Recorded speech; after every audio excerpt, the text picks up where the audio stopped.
Welcome to Loco Gringo, Mexico, the place where we transform a tourist into a traveler, because you deserve to see more of the world than just what's in a guidebook. Each week, we talk with amazing locals who know the Riviera Maya and Yucatan like only a local can, and get them to share their tips and insights on the local scene, culture, and cuisine from a local's perspective. So, pour yourself a margarita, grab a comfy chair, and let's get the show going.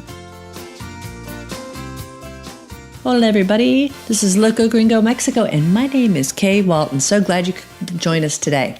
Well, we're going to be talking to a woman from Chihuahua, Mexico. She came to the Cancun area after college because she had such great English skills and she thought there would be some great opportunities, and she wasn't proven wrong on that.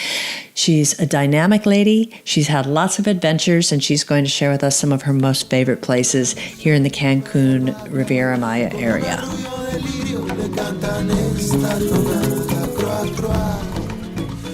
Hi everybody, this is Kay and I'm so glad to introduce you to Pam Acosta. Pam is living in the Cancun area. She's been involved in tourism here for many years now. Hey Pam, how are you today? I'm great. Thank you for having me. Oh no, thank you. I appreciate it. You know, Pam, we've known each other, I forget. I think we both met during social media, so it would have been almost like 7 years ago. And I wanted you to be able to tell our listeners a little bit and how you managed to get to the Cancun area, because I think you came here from Arkansas. So how did you wind up coming down here in the Cancun Riviera Maya area? Well, okay, yeah, we've known each other for about 8 years, the same time that I've been in the area. I came to Cancun sort of by, coincidence. I did my degree in journalism in Arkansas, go Hogs, and I've moved back to my home state, which is Chihuahua, but I couldn't find any work there. And so someone suggested that because of my level of English, I could find a job in Cancun. So in a whim of craziness, I traveled across the country and ended up in Cancun. Now, so you came for work. It wasn't, I know so many people we talk to who've come to the area have come on a long vacation and they never left, but you came to work. And was it difficult to find work when you came over from Chihuahua? Yeah, it was a little hard. I mean, I was 21 years old. As you know, anybody at that age has a hard time finding a job, especially right after college.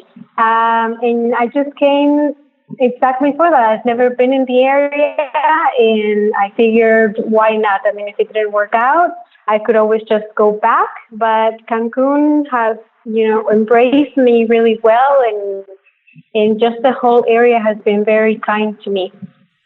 And what was your first job when you came here to the coast? Well, actually, I worked as a telemarketer in a call center because when I arrived, there was the whole influenza thing going on. So Cancun took it pretty hard. And again, I didn't have any experience, so I ended up working in a call center because of my English speaking ability. And that was the hardest job I've ever had to do. But thanks to that, the company that I was in opened its e-commerce department. And so they found me and I started working with them as their copy editor. And as a copy editor, I mean, did you find that did you have the opportunities to go out and experience Cancun and the Riviera Maya a lot, or did you just have to sit? Did you just sit and write about, hotel brochures? What was a typical day as a copywriter? Well, I am so thankful for that job because I entered as a copy editor, but as any department that starts, I was able to do and learn a lot of everything that has to do with social media marketing and marketing online, digital marketing. I'm sorry. And there, actually, I learned the basics or the base for everything that I've done since then. It really allowed me to, learn all the techniques and the basics, and also, get to know people like you, and it just opened up, a whole new level of opportunity. Now, have you found, social media, I mean, everybody would talk about Facebook and Twitter and everything. Have you found it to be something that it is a job that's more fun to do, basically, because a lot of us were out taking pictures of the beach and restaurants that we go to. I mean, do you find that we've been able to really express to people some of the great things that we can do and use social media to give people more of a feeling of being here now? Yes, I think definitely in all matters of speaking, I think social media has kind of closed these gaps, that we had before. I mean, and even since we started 8 years ago to what social media is now, I think that, if you're sitting at your office right now, wishing that you weren't at work, you can quickly pop into Loco Gringo site and take a look at the webcam live and just kind of go away for a little bit, and just picture yourself at the beach drinking piña coladas. Why not? I know, and everybody thinks that's what we all do when we say we work here in Cancun in the Riviera Maya. That's all we do all day is sit on the beach and drink piña coladas or margaritas. But it's actually tourism's a lot of work. It is a lot of work, but the adventures that we get to do, all the fun stuff. I don't, as a community manager, for example, I had the opportunity to do a bunch of cool stuff. I don't know, swim with whale sharks, swim with turtles. I don't know, do a bunch of really cool stuff that people usually or regularly don't have a chance to do. So, because you have this opportunity to do you've had an opportunity to do a lot of great adventures and everything. Would you want to change the industry that you work in, or is your heart, here in the Riviera Maya and Cancun, you have the passion for tourism? No, I really like what I do. I think, like I said, it's opened a lot of doors and opportunities for me. What has happened with me actually is that it just opened my eyes to, explore a lot more of our area. I mean, not just Cancun, but Riviera Maya, Tulum, and, expand my coverage of what I want to see in Mexico. I mean, not just the, Yucatan area, but expand to Campeche and see the Calakmul reserved area, and just expand myself even further than that. So I have to ask, having come from Chihuahua, do you have a favorite part of Mexico that you really, really like? I mean, is your heart here in the Cancun Riviera Maya area, or is there another part of Mexico that truly has your heart as well? Well, I'm really a fan of the pueblos mágicos, or the magical towns. And if you want to expand on what magical towns, mean for Mexico, basically it's just towns that have a certain magic. I mean, I've had the pleasure of visiting a couple of the ones that we have in the area, but I really want to do a whole tour of them, and just visit. I don't know. I've made a huge list of the places that I want to visit here and all over Mexico.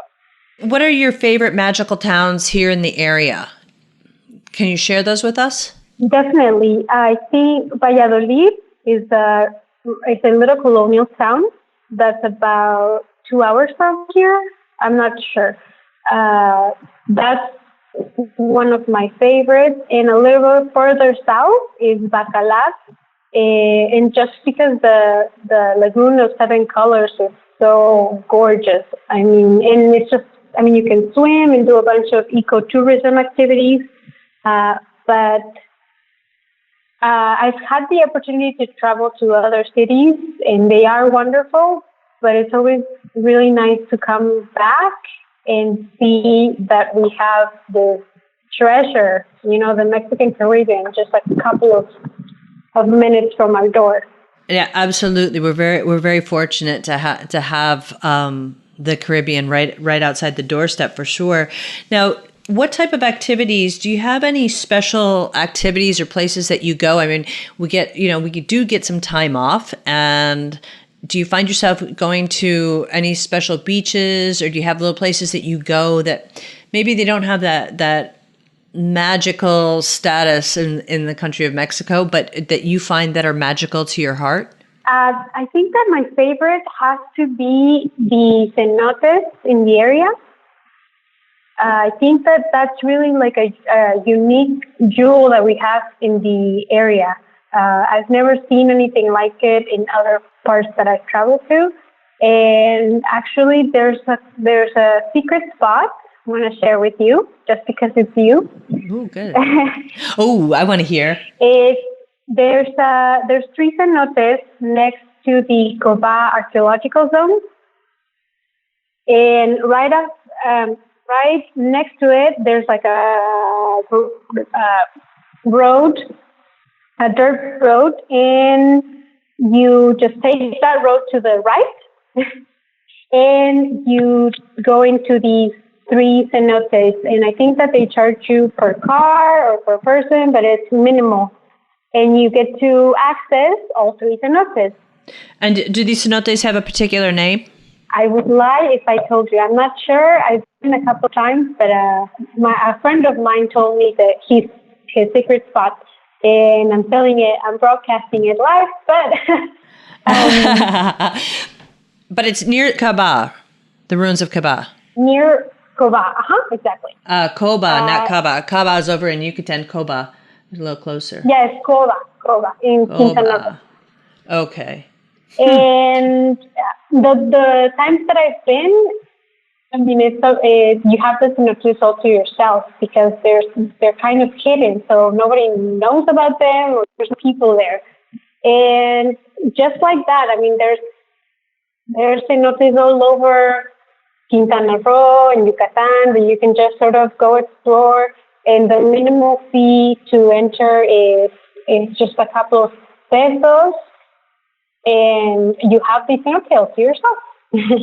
Oh, excellent! I'm gonna have to go out to Coba and check it out. I'm always looking for new cenotes that are kind of hidden from places. And there's one over there by Coba that I like, and there's a ladder that you go down, and no one's ever there. So I love that area. It's gorgeous.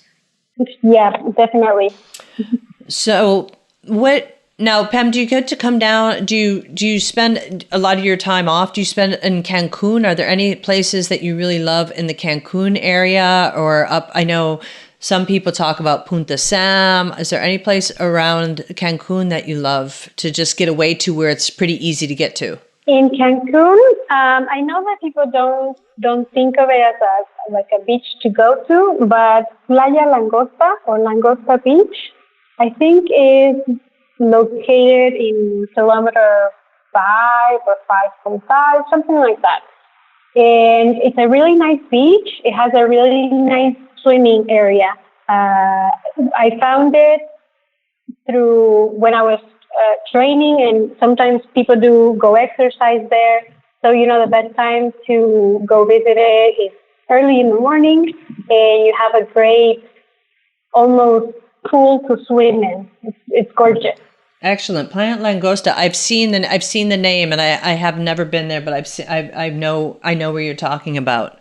They're actually renovating it right now, and they're putting, they're making it all better, installing bathrooms, and I think that they're trying to make it qualify as for a certificate.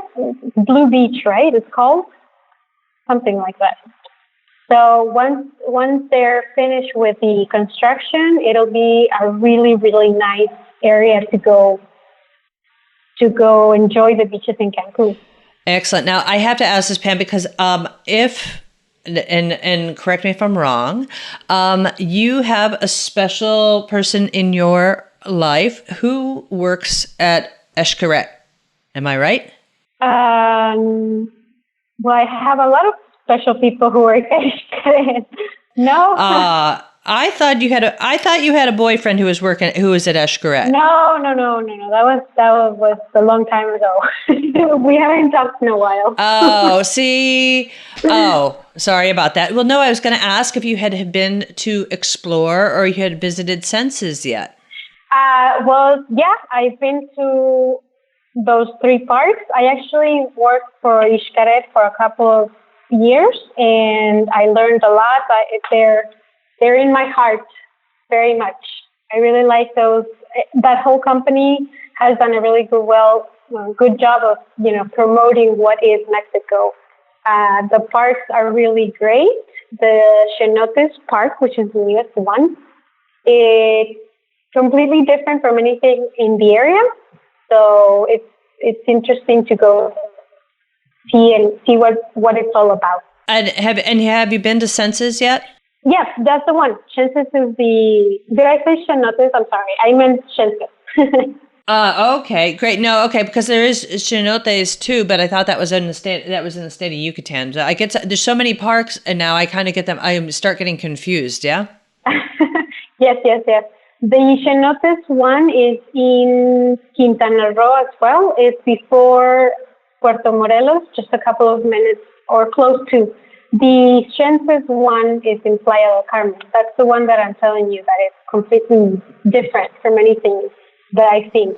And what makes that park different from, say, Xel-Há or Xcaret? Because I know a lot of people who listen to our show, they've been to Xcaret or Xel-Há, and they're great water parks. But what makes their newest park interesting and special? Well, it makes it different because they play with your senses. So it's kind of like I don't know how to explain it. It's kind of like a play with your mind sort of thing, and you kind of get to explore your senses in a different way. Versus Xcaret, for example, it's you go to the park to enjoy the delicious food, their natural areas, and basically, and most importantly, to go see the night show. And Xel-Há, for example, is just to go, enjoy and relax and kind of interact a little more with nature. Chances is different that way in that it's kind of, like I said, they play with your mind and how you perceive things. Huh, interesting. And it's on my list of things to do. I know they just opened not too long ago, and I probably won't get a chance now till after the winter season, but I'll definitely check it out.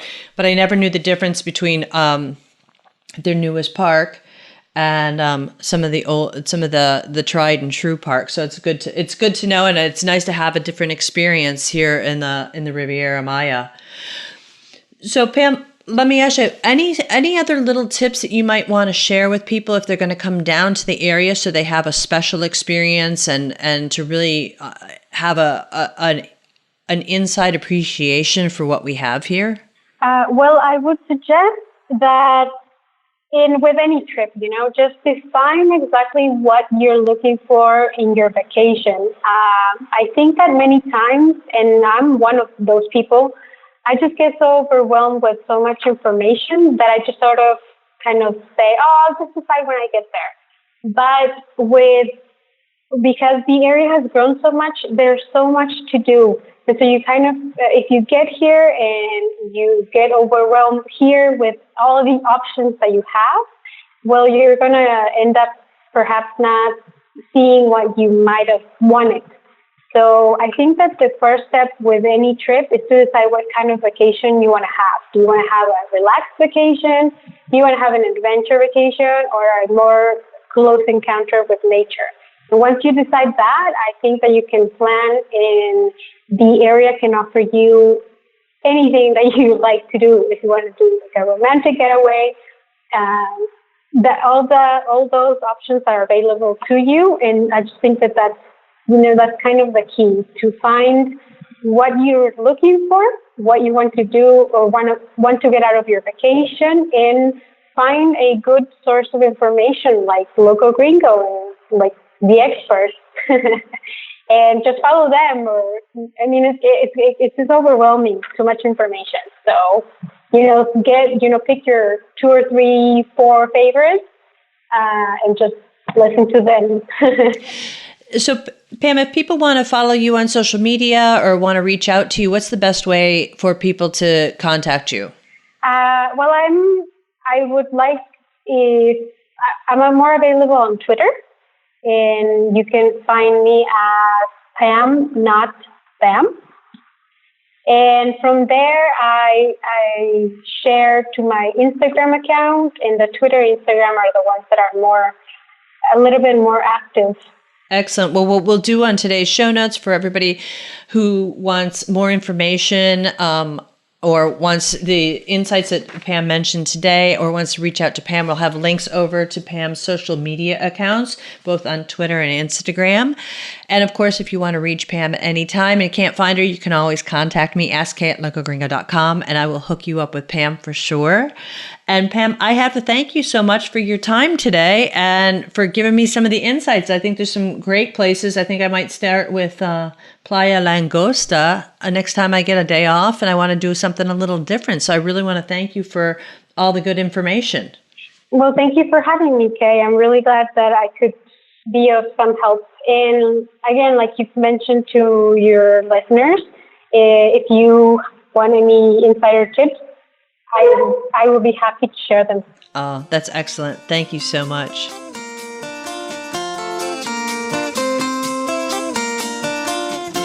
A big thank you to all of you, and a big muchas gracias to Pam for her time today.